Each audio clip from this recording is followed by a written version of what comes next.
이번 영상에는 리딩 지저스 2권의 세 번째 수업을 담았습니다.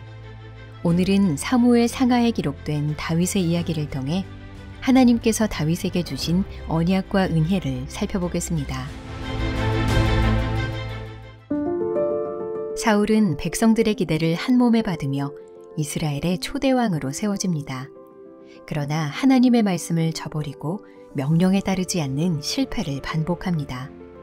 이에 하나님께서는 사무엘을 베들레헴에 사는 이새에게 보내시며 이새의 아들 중 한 명을 왕으로 세우실 것이라고 말씀하십니다. 이새의 큰아들 엘리압을 본 사무엘은 그의 용모를 보고 과연 왕이 될 만하다 생각합니다. 그러나 하나님은 이렇게 말씀하십니다. 내가 보는 것은 사람과 같지 아니하니 사람은 외모를 보거니와 나 여호와는 중심을 보느니라. 사무엘은 하나님의 뜻에 따라 들에서 양을 지키던 이새의 막내 아들 다윗을 부릅니다. 그리고 그의 머리에 기름을 부어 이스라엘의 새로운 왕으로 세웁니다. 이 사건 이후 구약 성경에서 가장 유명한 이야기가 펼쳐집니다. 바로 다윗과 골리앗의 이야기죠. 그럼 지금부터 함께 살펴보실까요?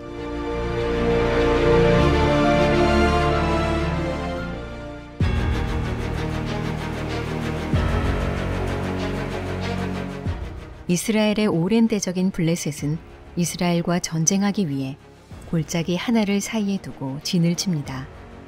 팽팽하게 긴장된 분위기 속 블레셋을 대표하는 장수 골리앗이 소리 지르며 이스라엘을 대표하는 자와의 1대1 결투를 요구합니다. 마땅히 그와 싸워야 할 사울왕은 두려움에 빠집니다.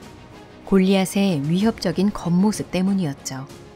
그는 보통 사람보다 키가 2배나 큰 거인이었습니다. 게다가 각종 좋은 무기로 무장하고 있었습니다. 머리에 쓴 노투구, 온몸을 덮은 놋 비늘 갑옷, 다리에 찬 놋 각반, 어깨에 건 놋 단창, 들고 있는 창은 창날의 무게만 해도 엄청났죠. 사실 사울도 이스라엘의 모든 사람 중 가장 키가 컸고 좋은 무기들을 다 가지고 있었습니다. 골리앗과 싸우는 데 필요한 모든 것을 다 가지고 있었지만 정작 나가서 싸우지는 못합니다. 골리앗의 겉모습을 보고 얼어붙어 벌벌 떨고 있을 뿐이었죠. 이런 사울을 왕으로 받들던 이스라엘도 두려움에 사로잡힙니다. 골리앗은 장장 40일간 아침 저녁으로 이스라엘 군대 앞에서 그들을 모욕했지만 나서는 사람은 아무도 없었습니다. 하나님께서는 위협 앞에 떨고만 있는 이스라엘을 위해 골리앗의 적수를 보내십니다. 그 적수는 과연 누구일까요?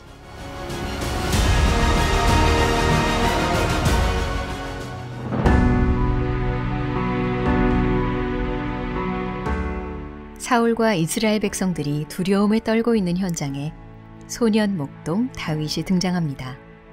다윗은 즉시 골리앗의 겉모습 속에 숨겨진 핵심을 간파합니다. 이 할례받지 않은 블레셋 사람이 누구이기에 살아계시는 하나님의 군대를 모욕하겠느냐.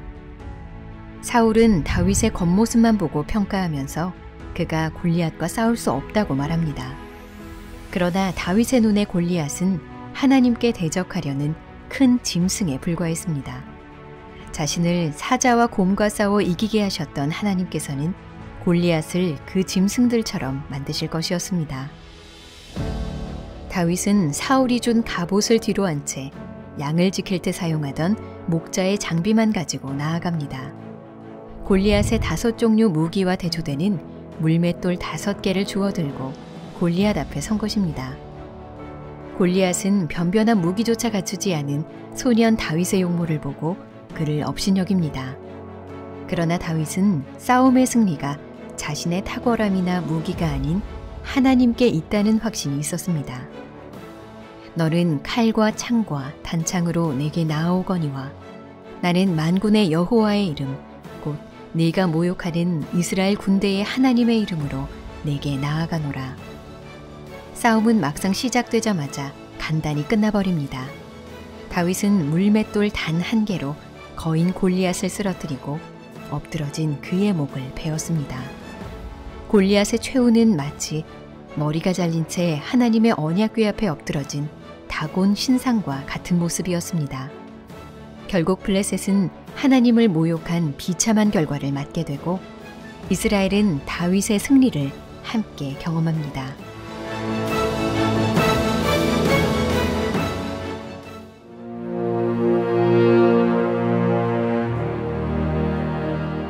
골리앗과의 싸움에서 승리한 다윗은 이후 오랜 과정을 거쳐 이스라엘 전체를 다스리는 왕이 됩니다.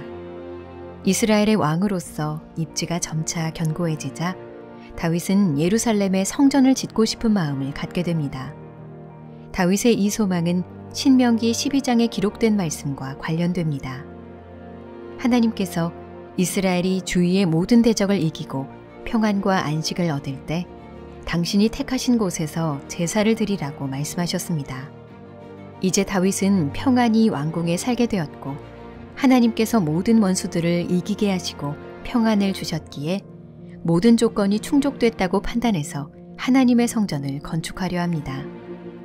그러나 하나님께서는 다윗의 성전 건축을 금하시고 나단 선지자를 통해 하나님의 더 깊은 계획을 알려주십니다.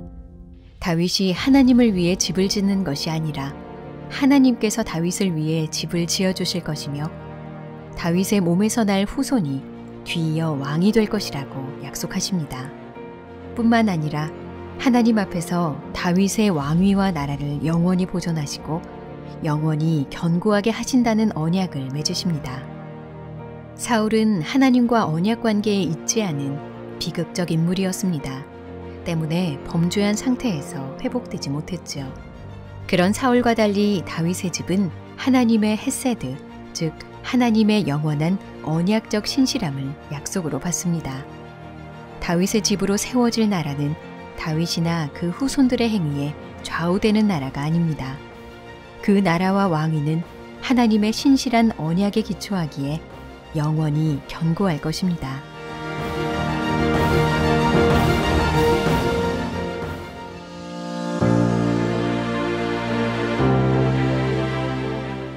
다윗은 하나님의 놀라운 언약을 받고 감사의 고백을 쏟아냅니다.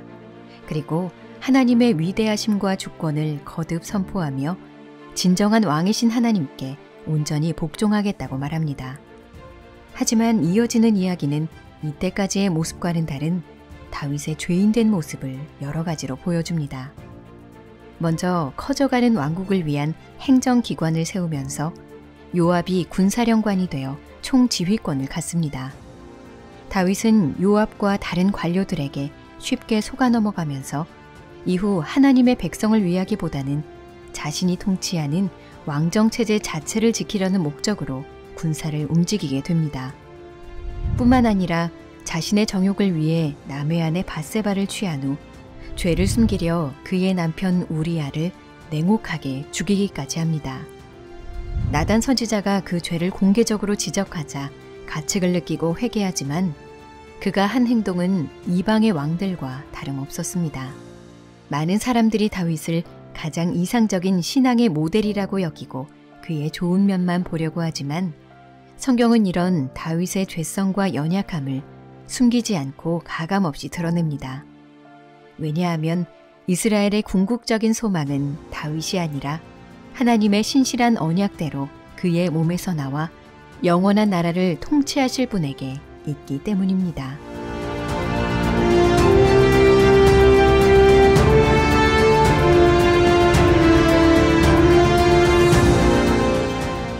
다윗과 그의 삶은 우리로 하여금 예수 그리스도를 바라보게 합니다.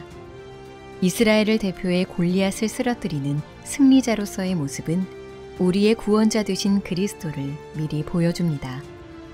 그리고 참담한 죄인으로서의 다윗의 모습은 완전한 왕으로 오실 그리스도를 소망하게 합니다. 다윗의 자손으로 오신 예수님께서는 자신의 죽음과 부활로 얻은 승리의 유산을 그의 백성에게 나눠주십니다.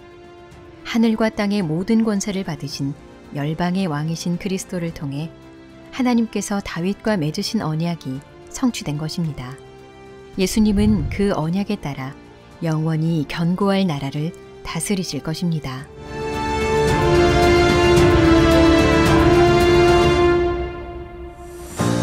다음 영상은 리딩 지저스 2권의 네 번째 수업으로 열왕기 상하를 통해 이스라엘의 분열의 역사와 그 가운데 활동하였던 선지자들의 모습을 살펴보며 신실함 가운데 역사를 주관하시는 하나님을 만나보겠습니다.